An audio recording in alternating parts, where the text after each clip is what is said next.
It's no longer 1937. She's not gonna be safe with the prince. This is Rachel Zegler, the actress who will be playing Snow White in the upcoming remake of Snow White and the Seven Dwarfs. From what I can gather from her interviews, she has some strong opinions about the character. Is she right?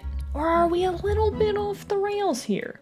Let's take a deeper look, shall we? To figure this out, we're gonna have to go back to 1812 when the original story was written by the Brothers Grimm. You might be familiar with them because they've written classics like Cinderella, Little Red Riding Hood, and Rapunzel. Just like their name implies, their stories were not as happy-go-lucky as they seemed. They were dark and served as warnings. The fairy tale Snow White isn't any different. In their version, a jealous queen wants to harm Snow White because she's beautiful. The queen sends a hunter to get rid of her, but he can't do it. Snow White ends up with 7 dwarfs who let her stay there if she helps take care of their house. The queen disguises herself and tries to harm Snow White by giving her wonderful gifts. She fails twice with a tightened corset and a poisoned comb. The last time, she gives Snow White a poison apple. Snow White falls and the dwarfs assume that she's dead. They put her in a golden coffin, and later, a prince comes and takes Snow White away. As she's being carried, a servant accidentally trips, and the apple is dislodged from her throat and she wakes up. Snow White and the prince get married, and the queen is forced to dance wearing hot iron slippers until she falls dead. It's much darker than the Disney version for sure, but there's still a moral here that people can learn from. Beauty isn't how you look, it's about how you act. And although Snow White is warned not to open the door to strangers time and time again, she still does. She treats everyone with kindness, even the disguised queen. Whereas the evil queen never learns her lesson because she's blind by jealousy. This is what makes Snow White a timeless tale. Ironically enough, this version of Snow White doesn't get saved by the prince either. Now in 1937, Walt Disney and his team took it upon themselves to bring this classic tale to life, becoming the first animated feature-length film. Even if this film isn't your cup of tea, you have to be impressed with the hard work and dedication that went on to making this. To Disney's credit, the film is pretty similar to the Brothers Grimm's tale. Sure, it takes some liberties, bringing a happier and energetic tone to the source material, adding more personality to the dwarfs, and Snow White wakes up from true love's kiss instead. Now, despite those changes, the moral is still the same.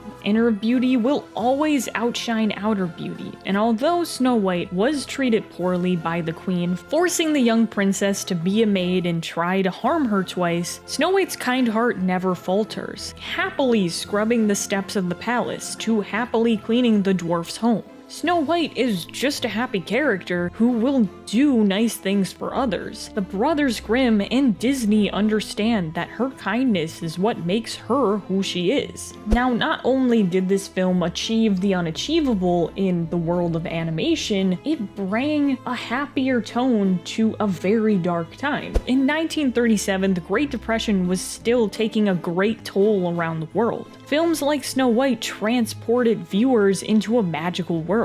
In a way, the world kind of needed a character like Snow White because it reminded them of a happier and simpler time, one full of kindness and love. Despite her hardships in her journey, Snow White was always able to dust herself off and keep moving forward. That's another message that the world needed to hear. Now, with every argument, there's always another side to consider, that being Zegler's side. From what is said in her latest interviews, it seems she's bashing Snow White for being a product of the times. She's trapped in the 1930s because she's seen doing chores around the house. This might hold some truth because stay-at-home women aren't seen in media as much anymore. I think the most recent one that I can think of off the top of my head is probably Claire Dunphy from Modern Family, but by the end of the series, she has a career in her father's company. me. That being said, that doesn't mean that these types of individuals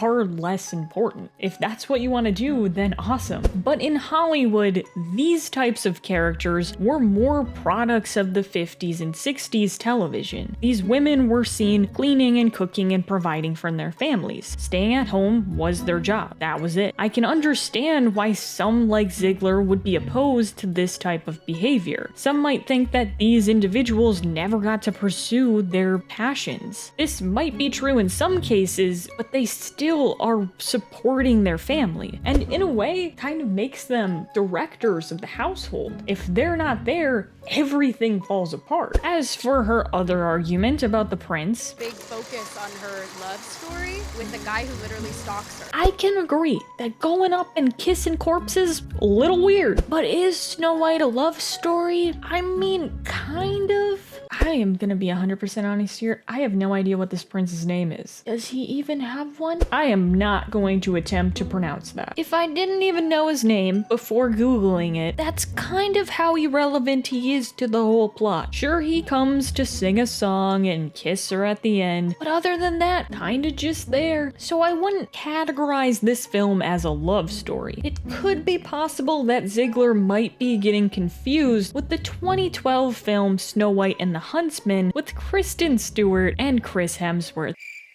Saying that pair out loud is just so weird. 2012 was a strange time. This had a more action love story going on here. I'm gonna be honest, I don't really remember that much about this movie. All I can say is that evil queen stole the show. So why would Zegler be so opposed to play a character that in her eyes is a product of the times? Well, I think it goes back to her previous role, Maria in West Side Story. Maria is a character who falls in love with a boy and sings about how pretty it makes her feel. For this role, Zegler was awarded a Golden Globe, which was well deserved. Usually when you see actors succeed in one role, they're typically typecast in parts of a similar nature. It might be too early to tell in her career, but Zegler might be feeling the pressures of being typecast. When you compare Maria to Snow White, these personalities are quite similar. They're both happy and kind individuals who wind up falling in love. And in Zegler's eyes, they could be looked upon as products of their time, destined to fall in love, and that's it. I think this is where the whole rebellious attitude comes from. I know if I was in her shoes, I would be kind of feeling the same way. I wouldn't want to be put in a box destined to play the same characters over and over again. That would burn me out pretty quickly. However, if this is the case, I feel like there's a better way of going about it. Attacking an innocent animated character isn't gonna get your point across. It's only gonna turn people away from you. Rachel Zegler is still a very young actress, so I do hope that she can turn things around and maybe articulate her points a bit better in the future. Now, as a kid, I probably would have sided with Zegler. You need to leave! I know, I'm sorry. Snow White was kind of a bland character who was mostly seen cleaning. She's seemed delicate and cowardly. I know I rolled my eyes every time I saw her run through the dark forest. A princess like Mulan seems stronger and braver in every aspect. She joined the military to prove everyone wrong, and time again, Mulan showed the audience how strong she was externally. That does not mean that Snow White doesn't have those qualities. After rewatching Snow White and the Seven Dwarfs as an adult, my views changed. Snow White wasn't a wimp. You can describe her with the same adjectives as Mulan. Granted, it's a little more subtle, but she is fearless, fierce, brave, and true. She meets up with death more times than not, and every time, she doesn't let it wear her down. Sure, she might be frightened by the huntsman or the forest, but do those fears stop her? No. She fights through the fear, making her just as brave as Mulan. And above everything, Snow White still showcases kindness, even when she's scared of the evil queen and her apple. Ironically enough, all the things that Zegler described her version of Snow White to be, Fearless, fair, brave, and true, is all of the things she already was. But that's just what I think. Now, I do want to state that I have no hatred towards Rachel Zegler. Now, I might disagree with her thoughts on Snow White and wish she would have researched the character a little more, but that's it. I know this is a little bit of a controversial topic, but please try to stay civil and respectful in the comments to anyone you are talking to. You enjoyed this video in any way, shape, or form, feel free to click that like button or subscribe, whatever you want to do. Click right here to understand why Beauty and the Beast is such a phenomenon. Take care of yourself, and I will see you next time. Bye!